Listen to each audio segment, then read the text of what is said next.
From the TMZ newsroom, it's the Hollywood Beatdown with this man right here, the reigning UFC champion of the world, actor, entrepreneur, stuntman, reporter. Damn. Yeah, Tyron Woodley. Dropping the news, leaking crap. I know. I'm Evan, and we got some big stuff here today. All right, Tyron, what are you fired up about today? I don't even need the cards. Yeah. I'm fired up about people that tell you, don't be scared, homie. And then they scared, homie. That's what I'm fired up about. You were obviously talking about the news about a possible fight with you and Nate Diaz at UFC 219. Not a possible fight, a 50% completed fight. You got one half of the party that's been offered, that accepted, that's out here with their bag at Wildcard Boxing, getting punched by world champions. And you got the other side, they got a whole bunch of excuses. So that's kind of what I'm fired up about. Wait, so let me stop you. So you are saying that the UFC has offered you the Nate Diaz fight at UFC 219 on December 30th. 10-4. And you have agreed. Correct. And the problem is that Nate Diaz is scared. Oh, wow.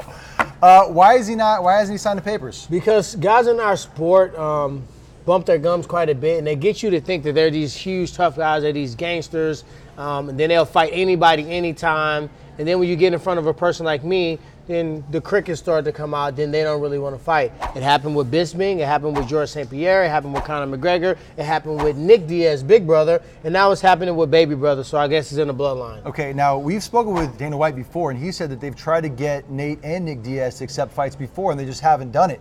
Do you really believe that this fight could get done, and you guys will fight on December 30th? I just told you it's 50% done. Yeah. All you got to say is yes. Put the ink to the paper, and we done. All right, so if Nate Diaz has put the pipe down for a minute and he's watching this right now, what's your message to Nate Diaz? Get off the pot.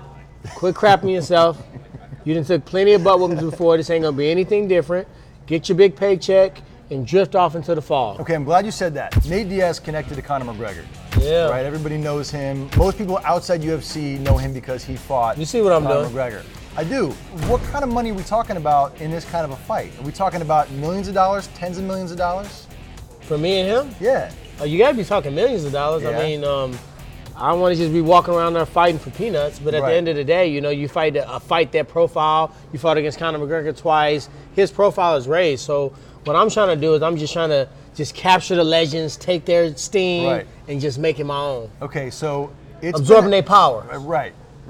You're like Shang Tsung in Mortal Kombat. 100%. Exactly. Okay, so you've talked about the fact that your shoulder's kind of jacked up a little bit. Yeah. You're going to fight him with a jacked up shoulder? You know, my shoulder situation, a labrum tear, you don't have to have a surgery with. I actually had a surgery on my left shoulder, and sometimes I'm like, damn, I wish I wouldn't have did the surgery. So I'm rehabbing my shoulder. I'm doing stem cell PRP. If there's any fighter that I think that I can fight with my shoulder not 100%, is that dude. That dude on the other side of the camera that won't sign the contract. That always saying, don't be scared, homie, walking around with black V-necks on acting tough.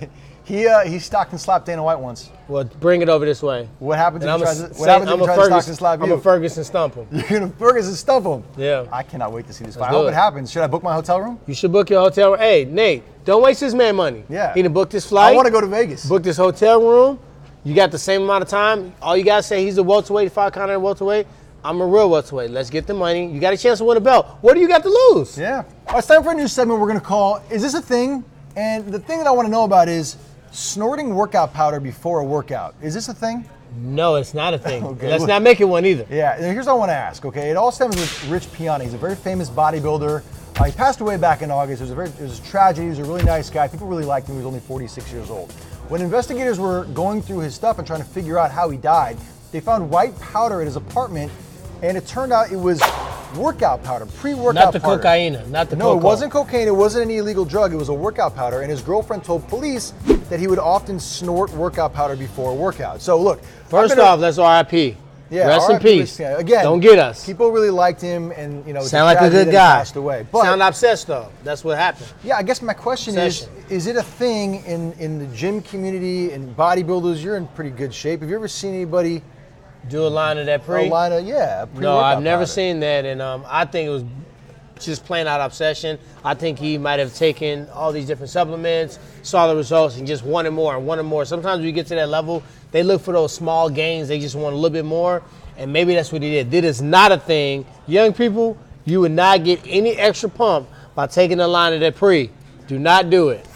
All right, it's time for a brand new segment. It's called Tyron in the news. And the reason we're doing this segment is because Tyron was in the middle of one of the biggest stories in all of news this week that had nothing to do with UFC. It had nothing to do with sports. Yeah. It had to do with a pilot bringing a gun into the airport. Yeah, man, I guess he was in St. Louis and felt the need to be strapped. Yeah. So he came through. I saw him, actually. Right. So I was going through pre-TSA, and it was like 4:30 in the morning. I was tired, halfway woke.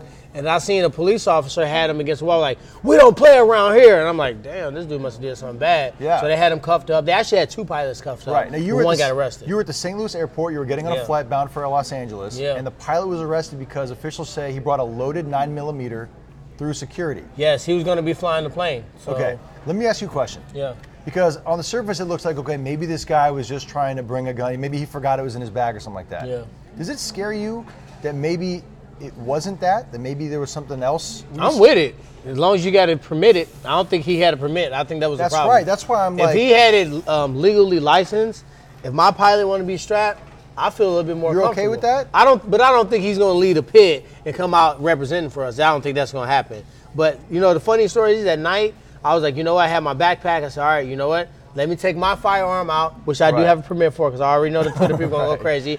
And I put it in my car, secured it, got into the Uber, went to the airport. What if I would have forgot? Right. I'd have been in the news and we would have been locked up together. All right, it's time for the part of the show where Tyron gets to punch somebody in the face and then pat somebody else in the back. Tyron, who you gonna punch in the face this week? You know, unfortunately, because I know I'm gonna make this cover pretty soon, People Magazine, you gotta get punched in the face. Why are you punching him in the face? Because they tripping. They should have had me for the cover. Yeah. Sexiest man alive. Yeah. And you messed up. This year it was Blake Shelton. A lot of people were upset about that. You think it should have been me. They took a line of the pre-workout. Yeah, I guess That's so. what happened. All right, who are you going to pat on the back this week? You know what? Minus with my shirt. You know, I know you guys can see the shirt loud and clear. No plug there. TrumpTripping.shop. But anyway, I'm always getting my man Trump when he got the Twitter fingers, when he going ham.